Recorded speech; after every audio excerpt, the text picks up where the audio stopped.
Hello friends, আজকে আমি এই ভিডিওতে দেখাবো যে আমি একটা 2.5 কেজির কেক, ফ্রেশ ফ্রুট কেক অর্থাৎ 5 পাউন্ড, সেটা আমি কিভাবে বানালাম স্টেপ বাই স্টেপ, এতে কত ইঞ্চি বেস লাগবে, কীরকমভাবে আমি বানালাম সবটা আমি আপনাদের সাথে শেয়ার করছি।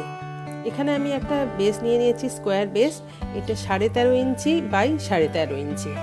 এবার এই দিকটা মেপে দেখাচ্ছি, এটা দেখুন 13.5 ইঞ্চি, আর এই দিকটা 13.5 ইঞ্চি, একই দুটো দিক।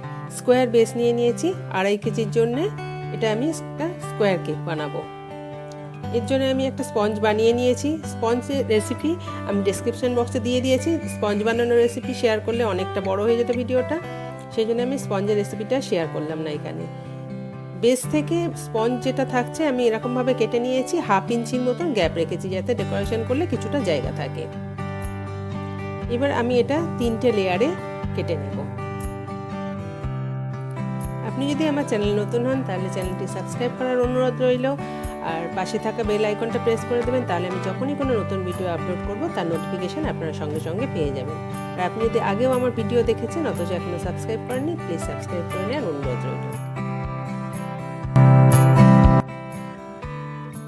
একদম নিচের লেয়ারে আমি অল্প করে একটু ক্রিম লাগিয়ে নিচ্ছি, যাতে কেকটা যখন বানাবো তাতে স্পঞ্জটা সরে না যায়, সেই জন্য আমি নিচে অল্প অল্প করে ক্রিম লাগিয়ে নিচ্ছি। এর উপরে এবার আমি অল্প সুগার সিরাপ স্প্রেড করে দিচ্ছি। 2.5 কেজি কেকের জন্য আমি এখানে 500 ml ক্রিম বিট করে নিয়েছি। 500 ml ক্রিম যথেষ্ট, এর থেকে হয়তো একটু বেশি হয়ে যাবে, কিন্তু 500 ml ক্রিম এনাফ। আমি এর জন্য কিছু ফ্রেশ ফ্রুট চপ করে নিয়েছি।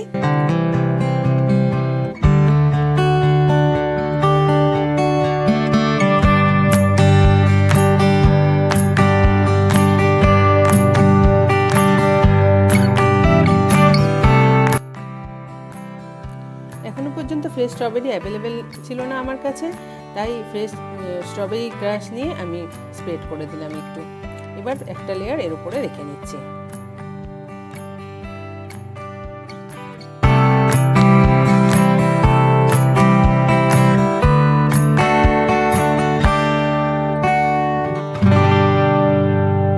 একইভাবে এর পরের লেয়ারটাও আমি রেডি করে নিচ্ছি।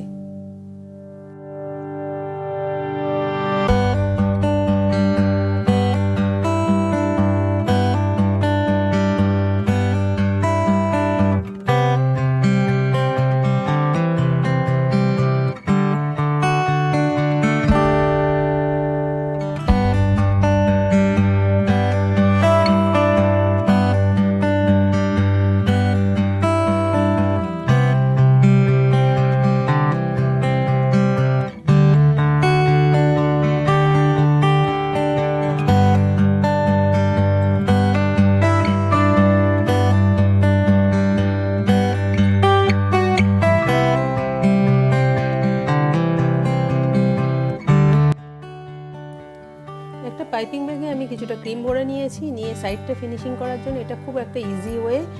পাইপিং নিয়ে চারিদিকে এইভাবে লাগিয়ে নিচ্ছি। শুধু প্যালেট নাইফ দিয়ে যদি ফিনিশিং করতে যাই তাহলে অনেক টাইম লেগে যাবে, এইভাবে ক্রিমটা লাগিয়ে নিলে বেশি সুবিধা হয়। এবার প্যালেট নাইফ দিয়ে আমি ফিনিশিং করব।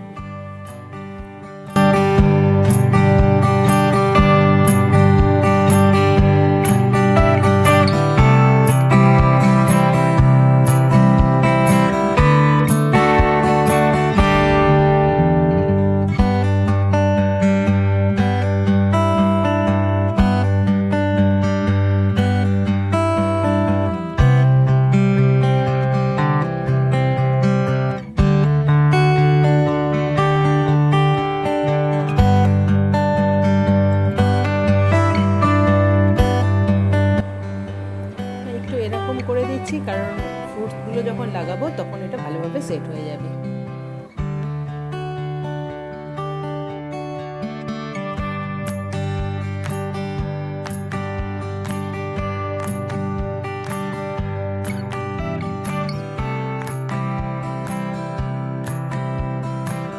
এবার কেকটা আমি 1/2 আওয়ারের মতন ফ্রিজে রেখে দেবো, একটু সেট হতে দেবো।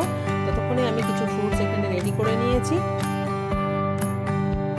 আমার কাছে একটু অরেঞ্জ রেড ছিল, আমি ভাবলাম এইভাবে দিয়ে দিলে হয়তো দেখতে ভালো লাগছে। আমার তো মনে হচ্ছে ভালো লাগছে। আপনাদের কেমন লাগছে আমাকে কমেন্ট করে অবশ্যই জানাবেন কমেন্ট বক্সে। ভিডিওটা যদি ভালো লাগে তাহলে অবশ্যই একটা লাইক বাটন প্রেস করে দেবেন। এইভাবে চারিদিকে আমি দিয়ে দিচ্ছি, মাঝে মাঝেও কিছুটা দিয়ে দিলাম, তাহলে ফ্রুটসগুলো ভালোভাবে সেট হয়ে যাবে এর উপরে। দেখতে বেশ ভালো লাগছে এর জন্য।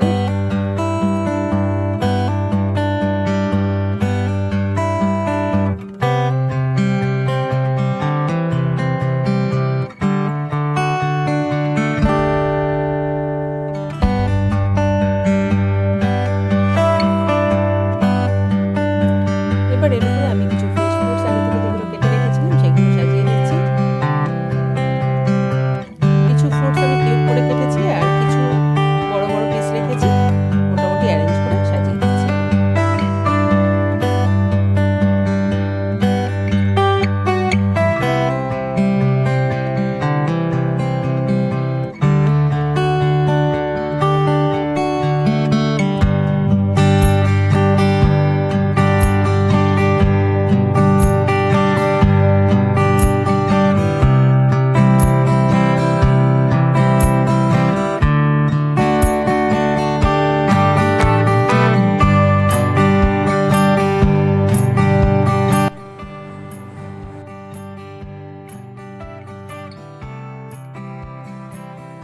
সবশেষে আমি ফ্রুটসের উপরে একটু আইসিং সুগার স্প্রিঙ্কেল করে দিচ্ছি। Bye bye, thanks for watching.